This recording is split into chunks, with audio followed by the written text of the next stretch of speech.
10 minutes away from the school, she turns around to me while still driving and looks me square in the face and says, "Son, if you are lying and you have me waste my time and embarrass myself in front of your principal, I am going to beat you senseless in front of the whole school."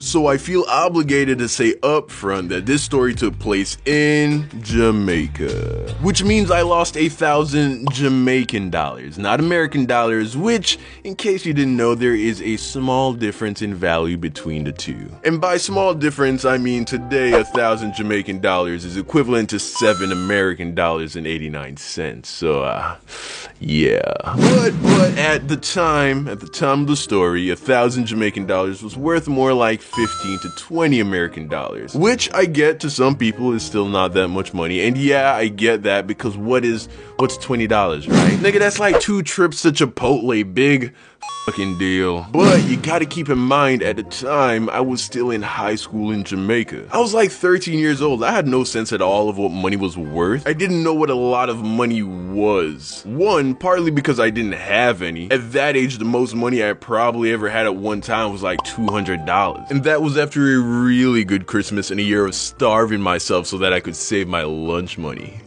And two, because I grew up with Black Caribbean parents. I heard all the typical that Black parents say to their kids when it comes to money. If I left the lights on in a room, I'd hear, "Hey boy, you better turn off the light, them know come no say nah, pay the light bill." If I'd asked to stop at Burger King after school any day except a Friday, I'd hear, "Oh, you want Burger King? Hold on, say you Burger King money."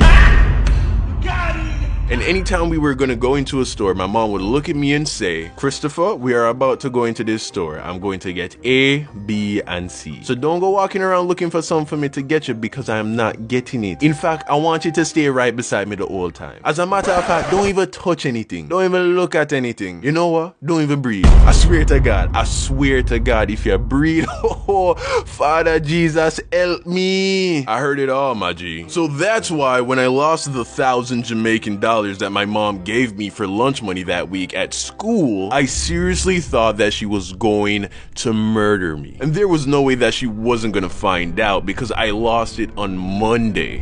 There was no way that I was gonna make it the whole week with 0 monies. So there I was sitting in my room after school, accepting the fact that the money was gone. And I had to tell my mom. So of course, I now had to decide what it is that I was gonna tell her. I decided that my best option was to tell her the truth. Fast forward a few hours later, my mom's back home from work and I'm standing in her room ready to break the news to her. She's like, "Hey son, how was your day at school?" And then I open my mouth and say, It was terrible." She's like, "Why, what happened?" And then I say, "It was terrible because a guy stole all of my lunch money, mommy." Yes, nigga, I lied, okay, I lied. I didn't have the balls to tell her that I lost the money. So I figured that if I told her that someone took it, she wouldn't be mad at me and we just dropped the issue. Unfortunately, I guess I didn't take into account a very important fact that I stated earlier. I grew up with Black Caribbean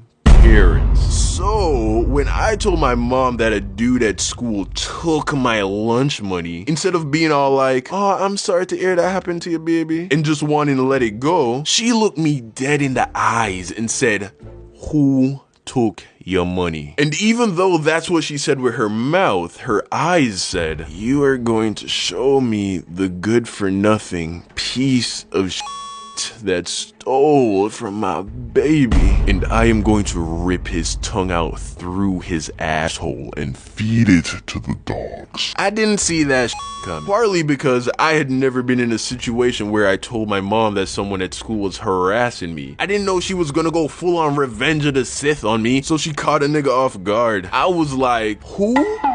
"Oh, it was this guy. I don't know his name. He was older, like maybe a grade or 2 or 3 grades above me. He was tall, but not not like that tall. And he had like light skin, but he was like really tan, kind of dark, burnt to a crisp really, but you could tell he was naturally light skinned. And he had long black hair, but it was really curly, so it looked short, and he probably stayed in the sun a lot, so it got like kind of brown. I basically described 90% of the entire male population at my school, and just for shits and giggles I threw in a, oh, he had a scar on his face. I think it all happened so fast. I literally invented a nigga in an attempt to not get in trouble. She says to me, tomorrow we are going to go to your school, we are going to go to the principal, you are going to describe the person to her, and then we are going to go class by class until you see the person who took your money. I am going to make him pay for what him do to you.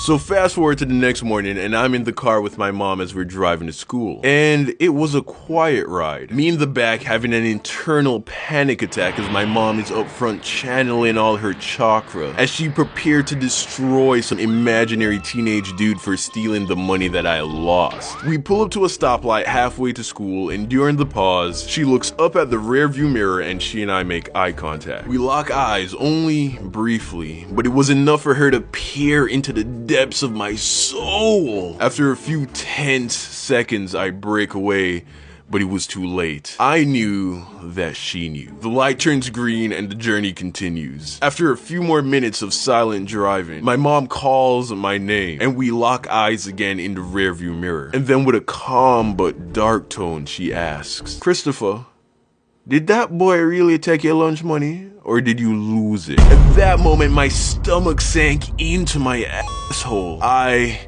was caught. But instead of coming clean, I doubled down with the lie. I couldn't afford to get in trouble for both lying and losing a week's worth of lunch money. I say to her, no mom, that guy stole my money. She says nothing. The drive continues in deafening silence. 10 minutes away from the school, she turns around to me while still driving and looks me square in the face and says, son, if you are lying and you have me waste my time and embarrass myself in front of your principal, I am going to beat you senseless in front of the whole school. I had never been more scared of my mother than at that moment. I couldn't hold it together any longer. I came clean. I told her everything and I apologized for lying to her. She turns back around and continues to drive, saying nothing. The next thing I know, we pull off to the side of the road. And after a pause, my mom says, get out of the car and take off your belt. I begged, I pleaded, Mom,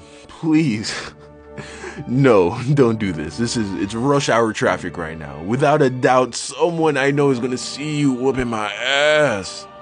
Get out of the car. I get out, and then my mom did exactly what